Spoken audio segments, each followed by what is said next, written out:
2 Bone Crusher Giants. That's actually pretty good. We take all 4 copies from their deck.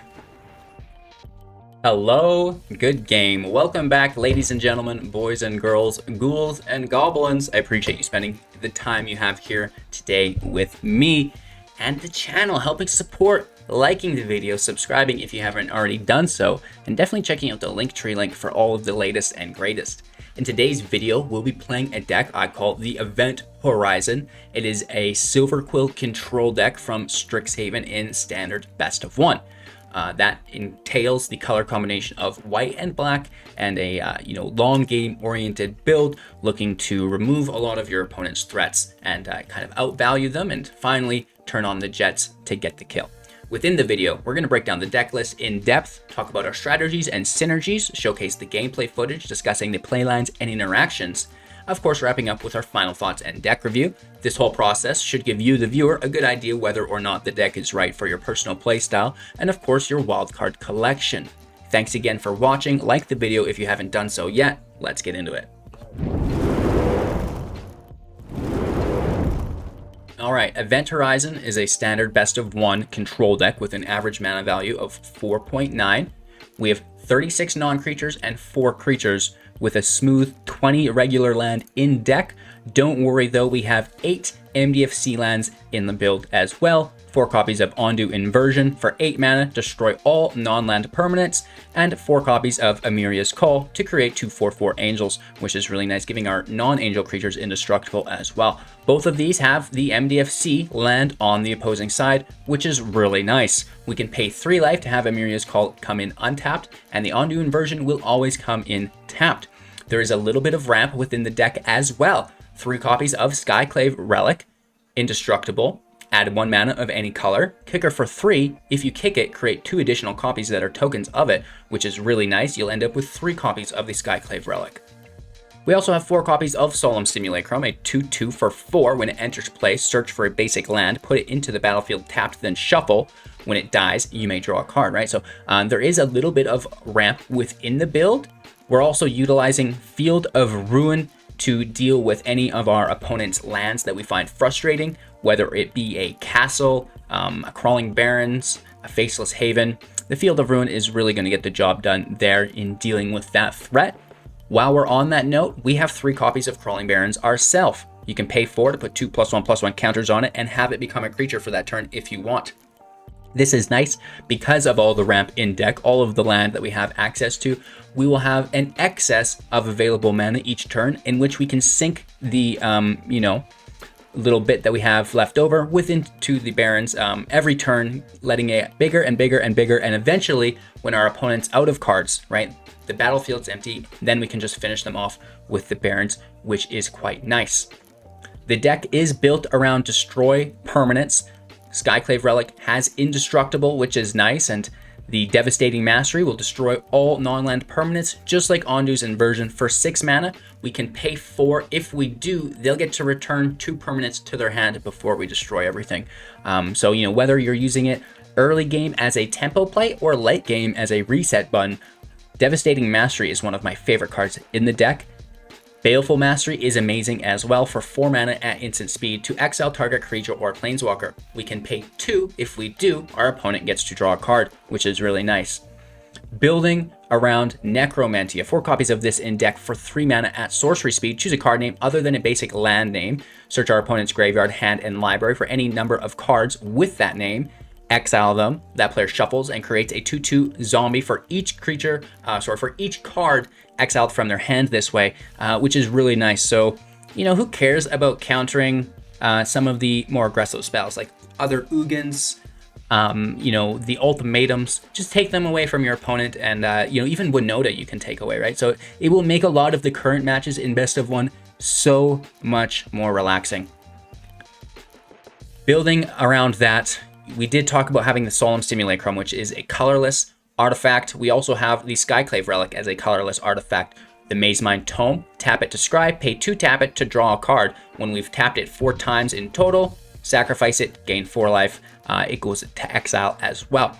That colorless theme allows us to play Ugin the Spirit Dragon, 7 loyalty for 8 mana, plus 2/3 damage to any target, -X, exiling each permanent with mana value X or less that's one or more colors, and -10, you gain 7 life, draw 7 cards, and then put 7 permanents from your hand into the battlefield, which is really nice. Those lands will come in untapped, allowing you to play other things from your hand as well, which is really cool. We have some control, Shadow's Verdict. Exile all creatures and planeswalkers with mana value 3 or less from the battlefield and from the graveyard, which is really, really cool. So this is going to give us some graveyard control. 2 copies of Doomskar to destroy all creatures, foretell for 3 if we want to cast it super duper early. And of course, we now have 2 copies of Elspeth's Nightmare. Destroy a creature with power 2 or less when it ETBs. On our next draw step, target opponent reveals their hand. You choose a non-creature, non-land. They discard that card. And finally, exile opponent's graveyard on the final draw step that you'll incur there. We have a single copy of Fracture. Destroy target artifact, enchantment, or planeswalker. You know, kind of covering all our bases there. And, you know, I do think that is the whole deck. We've got Temple of Silence for consistency and Ardenvale to make 1/1s for 5 mana, just to kind of block the field from some aggro decks while we try to draw our whites. Recently, we played a mono white version, but I am in love as well with this Silverquill version.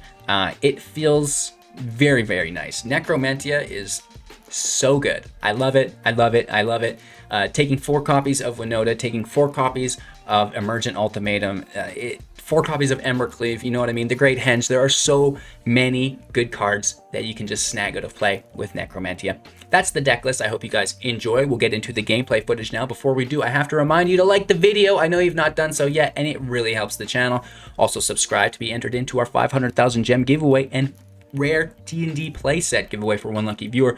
Going to be a lot of fun there. Thank you so much for your attention. Enjoy the gameplay footage, and we'll be back to wrap up with my final thoughts and deck review after this.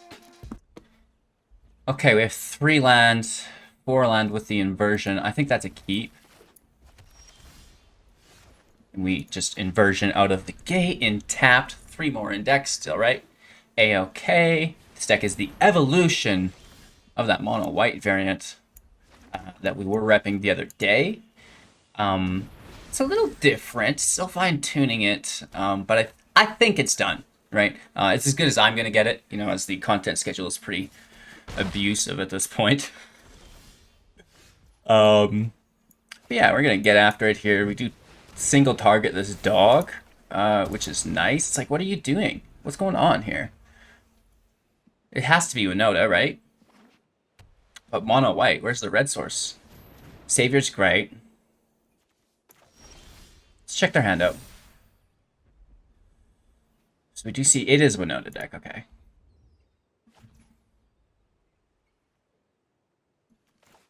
Field of Ruin we don't want to use. And they would need to top deck both a red source and a Winota, right? So that's not happening. We can just keep ramping, right? Keep stacking lands.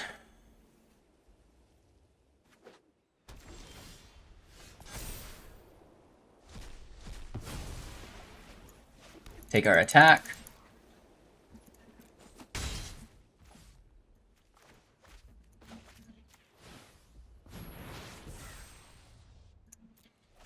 Probably just going to fracture the dog on entry. Uh-oh! Let's see what... Okay. These go into their hand. You know, they're going to grab that white dog. They're able to play that. Still going to clean the field. Haktos might be a problem. Doomskar will just take care of it, though, right? Oh, oh, this is not, whoops. I was thinking this was, creature as well. Scam.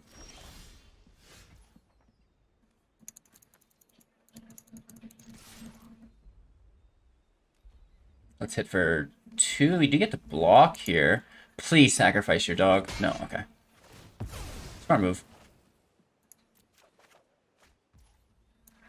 Mastery's Night. This is our 7th land. Verdict is so good. Okay. And,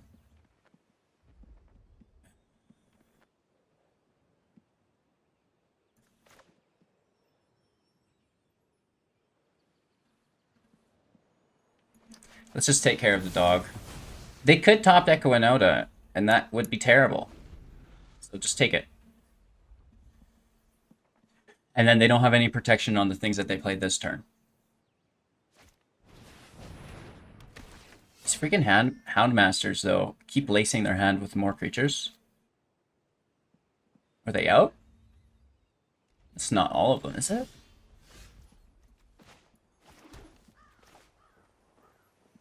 This should be game. Versus a creature-based deck, right? Oh, they don't like it. They're like, oh, you play Ugin, gross. Be original. Play Winota instead. Oh no! They're guaranteed to like that move as well then. Play a win, brah! Play a win!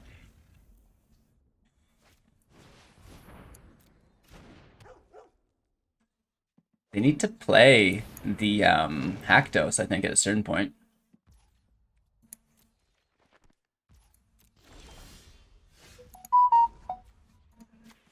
How do you not -10?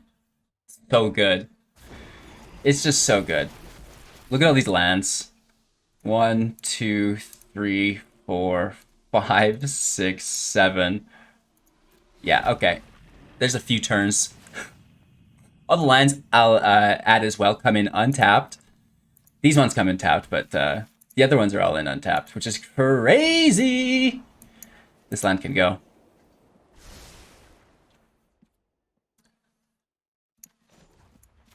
Yep.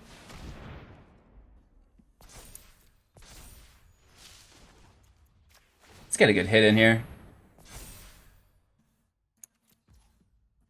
1, 2, 3, 4.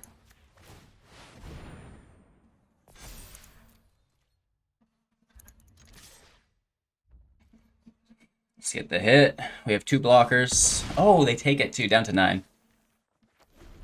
Ugin minus is typically not something that we do, but because... Oh, nice. I'm going to give them the sleepy emote because they played Winota and they were like complaining that we played Ugin, right? Now they do the hearts. Oh, it's only fair when you're winning. I'm okay with it, right? Aww, they didn't get their Blade Master. How disappointing.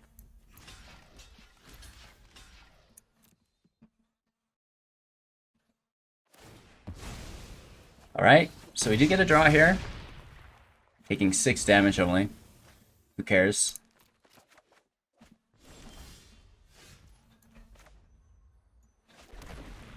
Oh gosh. I guess we can just plus here, wipe the field, and then Crawling Barrens for lethal.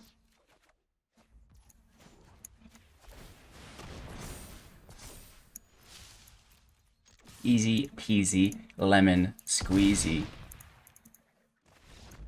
Good game. Alright, I'll allow it. That felt pretty smooth. Alright, so for someone avidly battling burnout, it was a good first match. We already have 1 Necro, and it's really only applicable in a few matches, right? I guess we could take Winota.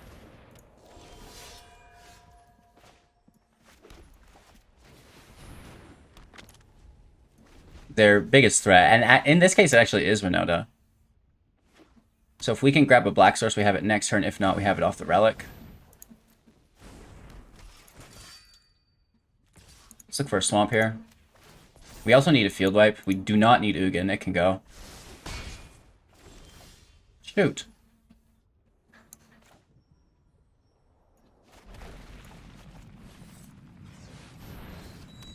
So, I mean, we're still okay, right? Because we went first.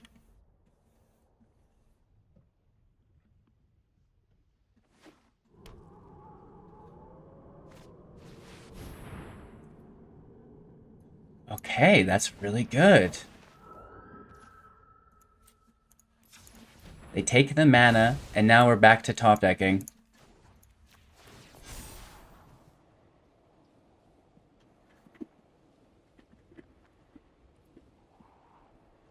That's good. I'd rather wipe the field the turn after this.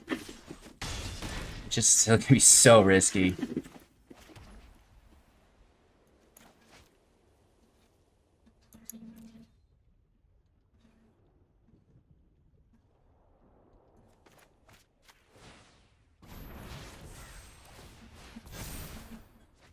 Not good. So, if there's a Winota into a Blade Historian, they win. No? Okay. Still is a not good. It's not good at all. Hopefully they don't play Selfless Savior. Oof, down to 5. That is risky biscuits.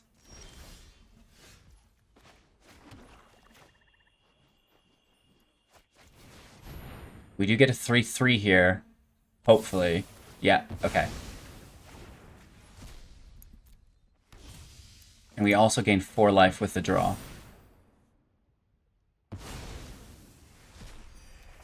Up to 9. The inversion isn't bad.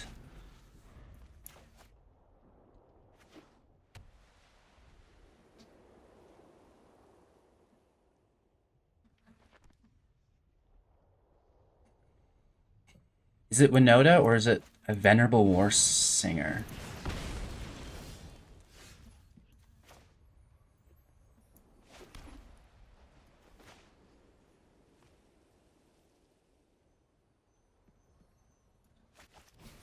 Let's kick it. Kick it real good.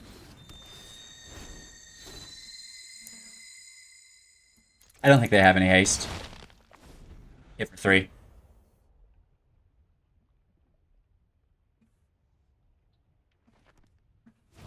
Giant, that's fine.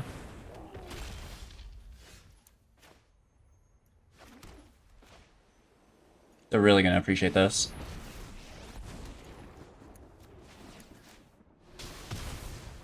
We remove the giant, hit for another 3. I know, it's just Ugin, but it's fun!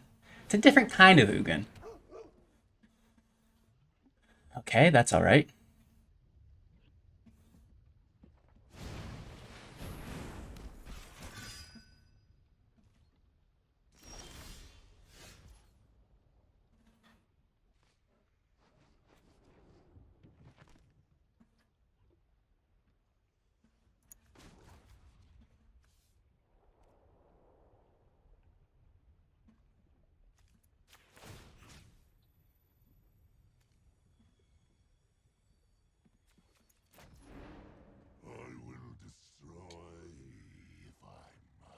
I guess let's just take our swing.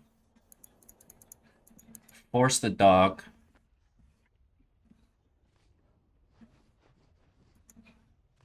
We don't want to leave any non-humans in play that can attack, right?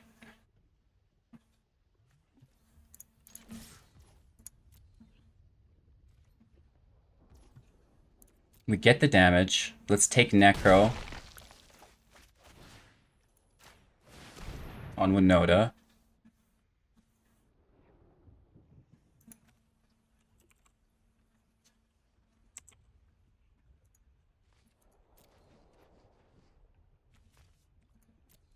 Two Bone Crusher Giants. That's actually pretty good. We take all 4 copies from their deck. What's she gonna do now, Willis? Let's play the Simulacrum. I think that's most appropriate. Grab the land. And then it's a -2.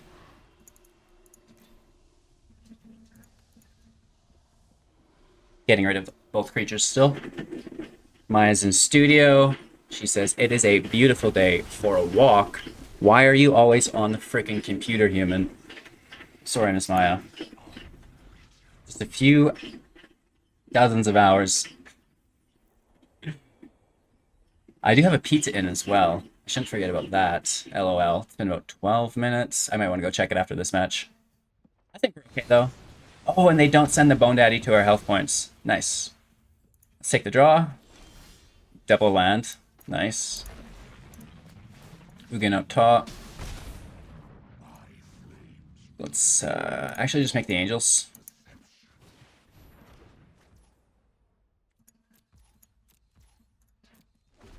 We can sink some spare mana into the Crawling Barrens, and we also just have lethal via the angels, right? Send out the hearts. It feels really good taking 4 copies of Winota out of their deck. Like, that feels amazing. That's a top 500 confirmed kill, you guys, and we're into the top 1,000 just like that again. And I was in top 1,000 in the last video, and we fell all the way to the 1,400 that you've seen today. Which is pretty crazy how much you just slip within 12 hours of not playing. But let's get another match, right? All right, we're back after lunch. Pizza was delicious. Thanks for asking. It was a deluxe. I enjoyed it. Where's the white mana, man? I mean, we can build into it. And also, it's Nightmare and a Necro. That's not the worst, so... risk it for the biscuit. Yes, yes, yes, yes, yes.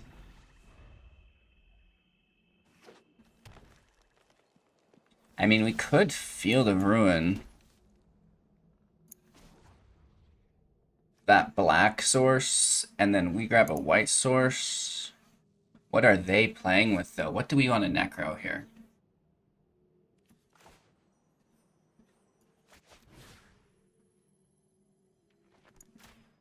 Sledgemore Witch.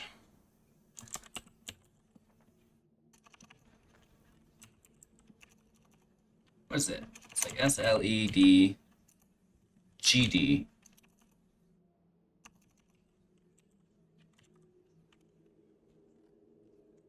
Is it not Sledgemore? Like SLE Sledge? Oh my god, this, let me Google this quick. Sorry, opponents. Sledgemore Witch. S-E-D, Sedgemore. There's no L there, H-G-G. Sedgemore Witch. Okay. No. So this is Immersion Ultimatum. Okay. Oops. Oops. Oops. Hopefully they don't play that blue land and hold up that counterspell. No, we're good. Nice. Haha. So, it's not the Pest deck. I kind of thought it was because they hadn't played anything. And now we're taking Emergent Ultimatum.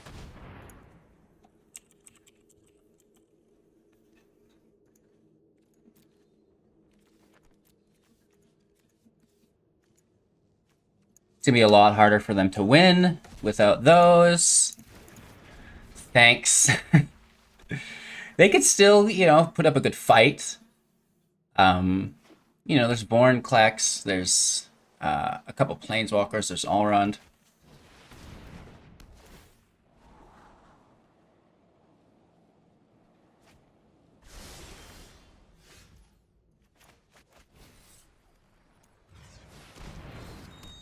Okay, so the talents will only get instant and sorcery. So maybe, you know, Ugin wins the game here. Maybe, I don't know. It's going to be hard. Bornklex is going to get in the way. So we're going to need to keep our mastery for Bornklex, I think, or a Planeswalker. Bayo! So we're going to lose Baleful Mastery. Or Devastating Mastery. They're both really good. Baleful is a better pull for them because I have no white mana.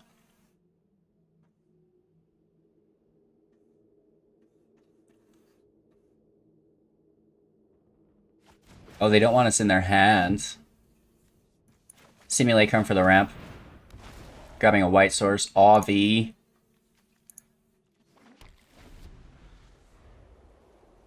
Okay, so.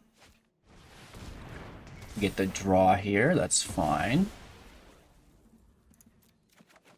More lands. Oh my gosh. They have counter magic up. They could test here. But they're going to pull it from our hand if we don't. This is our last Necro, so if they test it, you know, that's fine. They have to, right? They can't allow that to go through. So we're moving Test of Talents out of the way, so Devastating Mastery, Baleful Mastery are more effective now.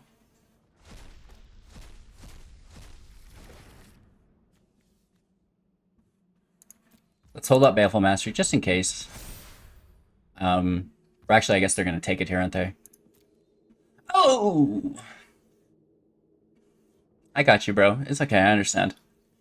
I understand. They take Devastating Mastery. Interesting. And then they're cultivating.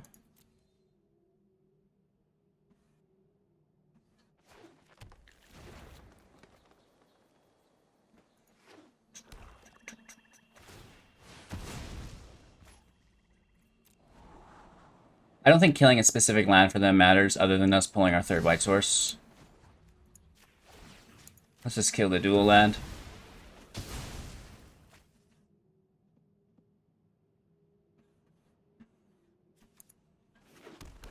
Typically we save Field of Ruin for, you know, like a Crawling Barrens or something.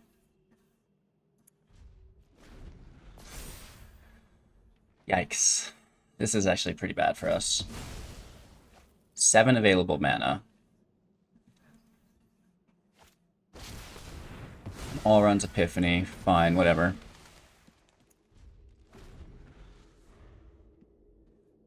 Do they string them together? We can take care of Vorinclex. We can take care of Liliana.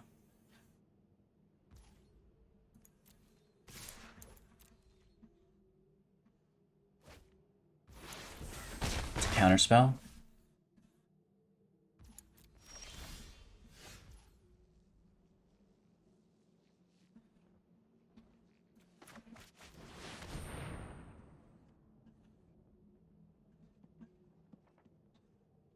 I mean, Shadow's Verdict doesn't hit anything else that they play ever. Just these birds.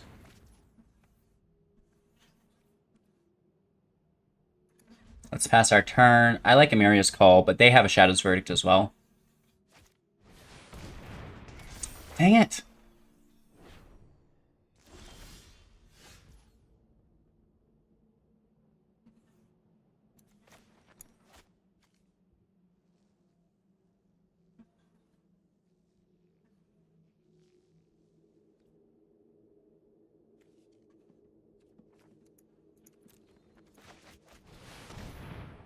Do we play the land, or do we force them to pick between the two?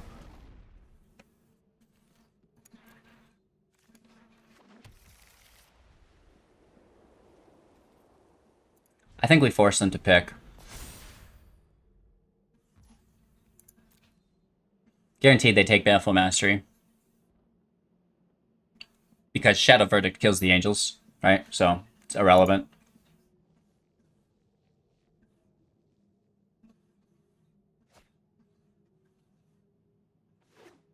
Good. It's a good move. I guess the real question is, and we should have counted this first, how many copies of Vorinclex do they have, right? Stuff like this. Take the draw here. Mitigate 2 of that damage, taking 4 in total. Ugin? No. Ugin? No.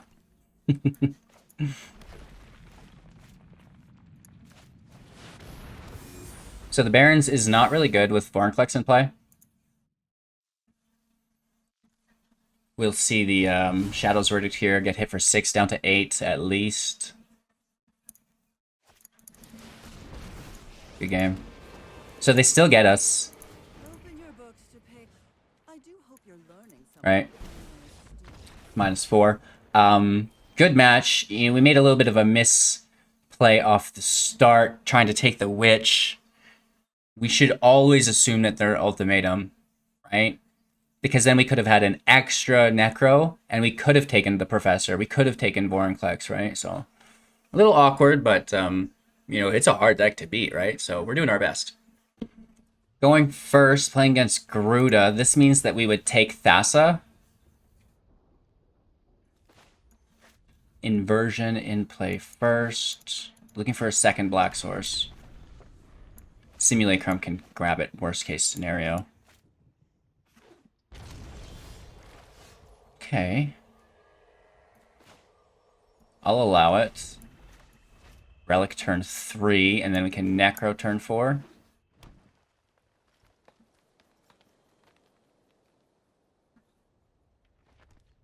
Or we just take the other copies of Gruda.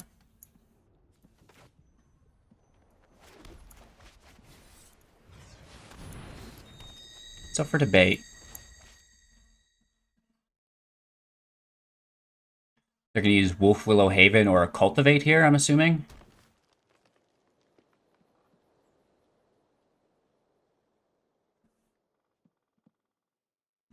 We almost need to wait until they bring Gruda into their hand.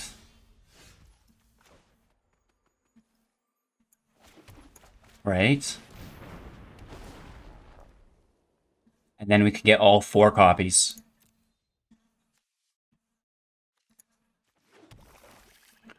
We're up to 6 available mana, 7 potentially.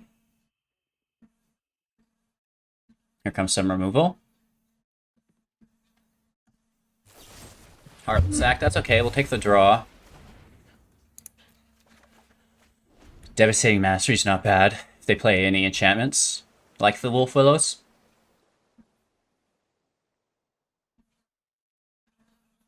If they bring Gruda over, we've got just the biggest hit in the world. No, Thassa.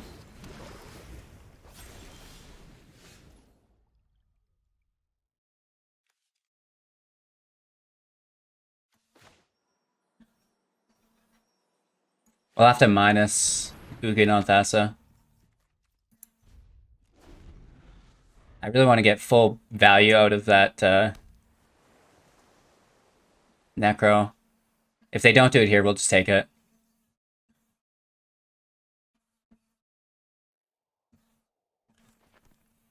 We could take the draw through the tome. Wolf Willow.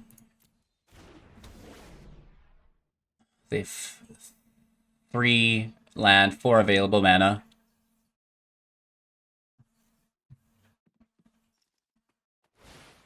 Okay, Gruda's over. Perfect. They're basically tapped out here. Let's take our draw.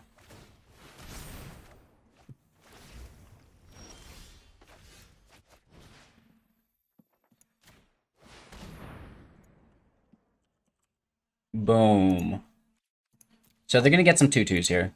We get 2 of them from their hand. Kogla is nasty. But this really shuts down, you know, the majority of their deck. Okay, now we just need to get Ugin in play. 5, 6, 7, 8. Yeah, let's keep them Emeria's Call.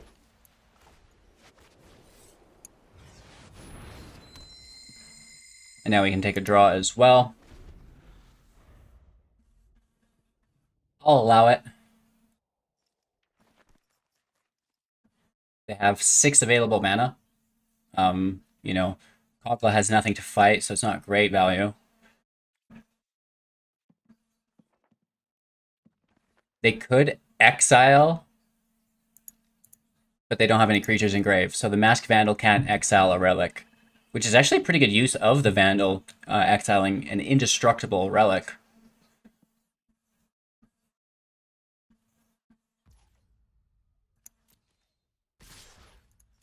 Taking 4 damage here. Less than ideal, but that's fine.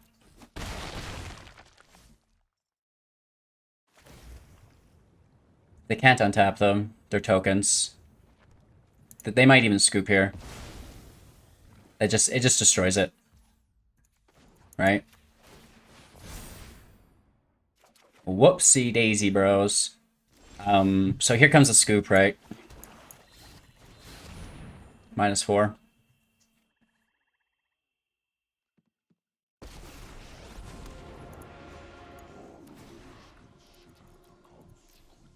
Taking out Thassa, their Wolf Willow, their token.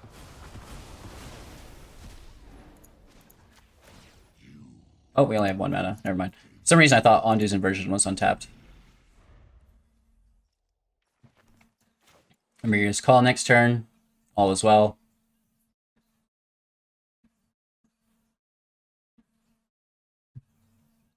Draw through the tome, which is nice.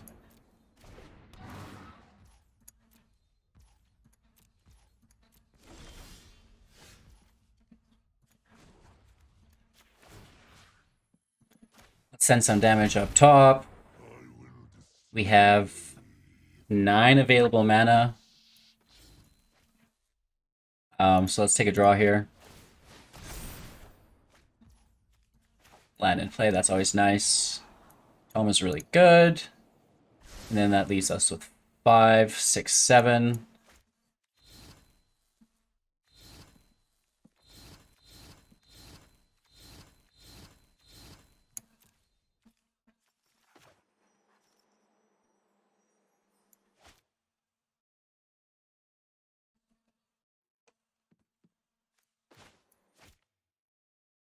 We don't really need the mana.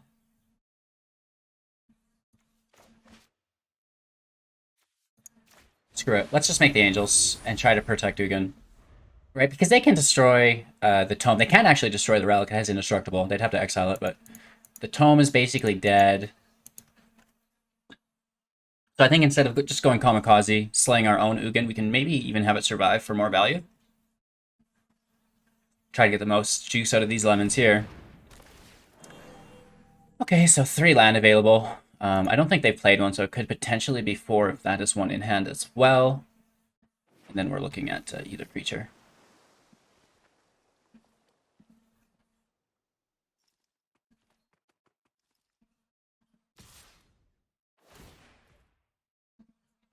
So they get to nuke the tome here.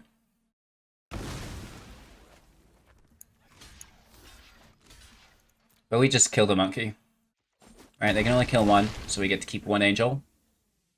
Double blocks are so hot right now.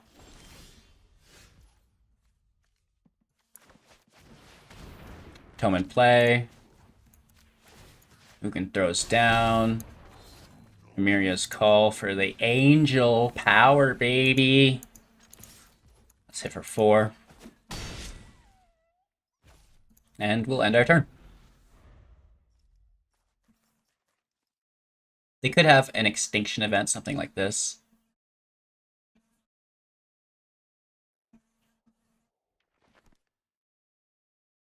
How about that Necro?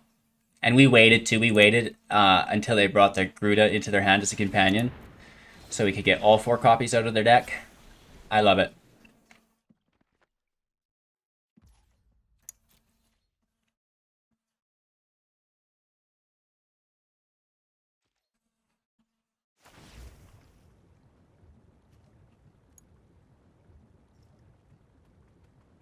They've taken an additional land here.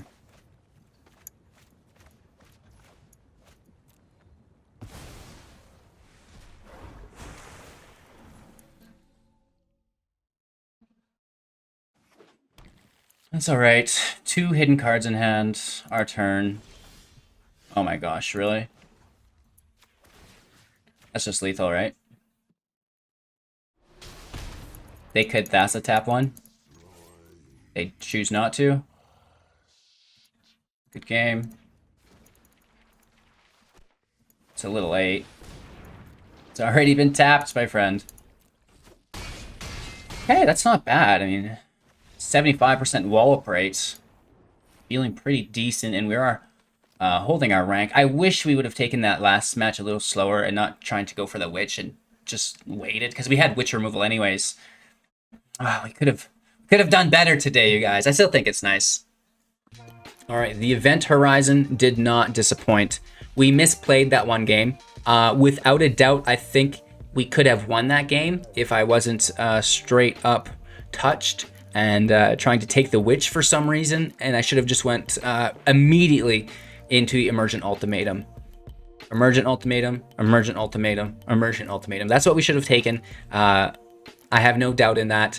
I'm sad that we didn't, but hey, you know, it is a learning experience, and you guys got to see how even though we messed up, we were still almost able to come full circle and get it. And I think if we didn't, we would have had that extra Necromentia, and it would have really allowed us to take that Vorinclex, to take the Alrund's Epiphany, and then they wouldn't have been able to wild out on us anymore, right? So I had fun. I hope you guys like the deck.